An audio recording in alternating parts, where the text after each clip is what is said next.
In 1996, Capcom released Resident Evil, a game that truly sent chills through players' spines, not only keeping us up at night with images of zombie dogs jumping through windows and bad dialogue, but it essentially kickstarted the survival horror genre. Of course, many copycats came out of Resident Evil's shadow, and since this is the Sega Importorium, we're going to take a look at Sega's horse in the race, Deep Fear. How will this game make us quake in our boots? Oh, there's no problem with my C-Box system. No accident should have occurred. Oh! Oh, we are in for a treat, aren't we?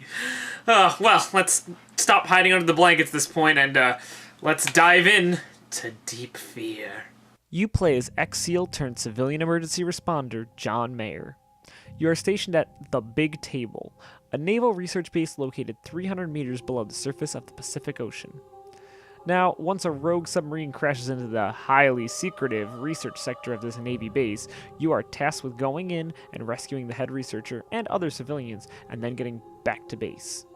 Now, without giving too much plot away, things involving a chimpanzee and a crashed ship from space, plus the crashing sub, and of course science gone wrong!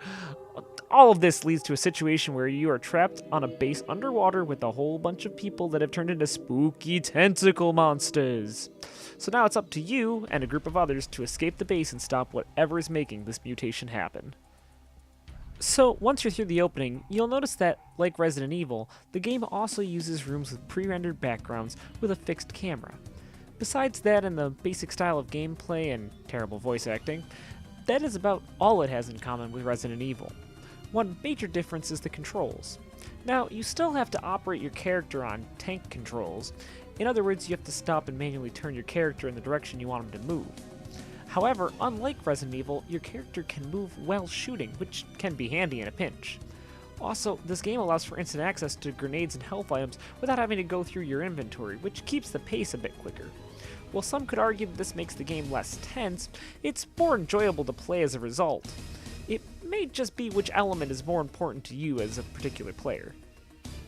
Of course, the setting of being in an underwater naval base changes things too. Now, obviously the game takes some inspiration from movies such as Leviathan and The Abyss. Not only does this help the feeling of isolation and claustrophobia, but it also comes into gameplay as well. Due to the accident, the oxygen supply is dwindling in the facility. Some rooms will have low oxygen, and some rooms will require you to either have a regulator or use oxygen grenades? Yeah, I don't think those are real. I don't think that's how it works at all. In fact, I think most grenades take oxygen in the room and lower it so they can explode, so I don't think that's how that works. Things like this add to the tension that is lost from other mechanics, like being able to run and gun. For another example, the game has more ammunition than Resident Evil, and you can run and gun, but at the same time, every shot takes down the oxygen level of the room, so you don't want to get too wasteful with bullets, or always run and gun, which hurts your accuracy. The game does a good job balancing elements that make the game more enjoyable and action-oriented, but put something in place to make you still play careful and keep the tension high. Exploration is also very encouraged, and can yield great rewards. You can find special weapon storage units that you can only get access from certain characters or by exploring the entire base. You can also find upgraded ammo capacity for some of the weapons, and this can come in handy later in the game when there's more enemies coming around. There are also files that you can find that'll flesh out the plot, and since the plot is pretty solid, even if it takes a left turn into the surreal near the end, it's still good enough that you'll want to find the files and flesh out the story. Speaking of the story, we might as well address some of that voice acting we've been bringing up throughout the review. Now, for being just a pale Japanese release, the game was always dubbed in English. So, for whatever reason, this led to getting voice actors that, well, you kinda just have to hear. Besides our protagonist John Mayer, we have Mookie, who will not hesitate to tell you how much he loves the Yankees, and be as annoying as the kid from Temple of Doom. More importantly, Mookie, how's the little shark? Best conditions. Like the Yankees in '96.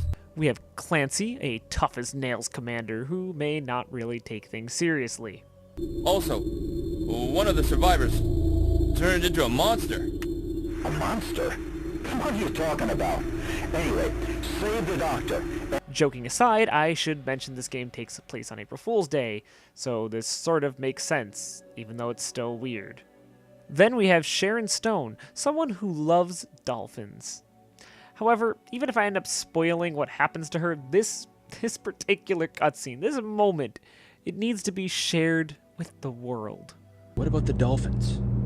They're still in the pool. The last lever wouldn't budge. But you're back and I feel safe now. Alright, John. We have to hurry and set the dolphins free. Wait, Sharon!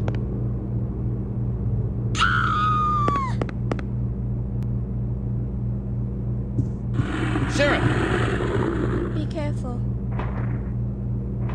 The dolphins.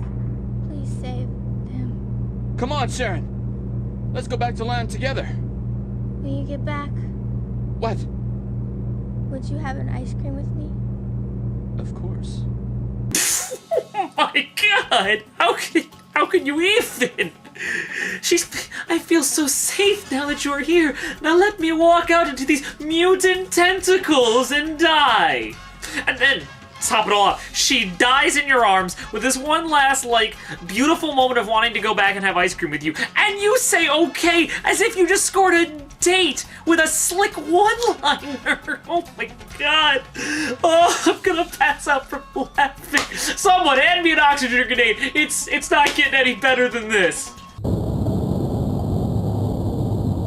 That doesn't sound too good. Oh, definitely. It's from the air unit area. It's howling at the top of its lungs. Listen to this guy. Oh, all the tension this game has built.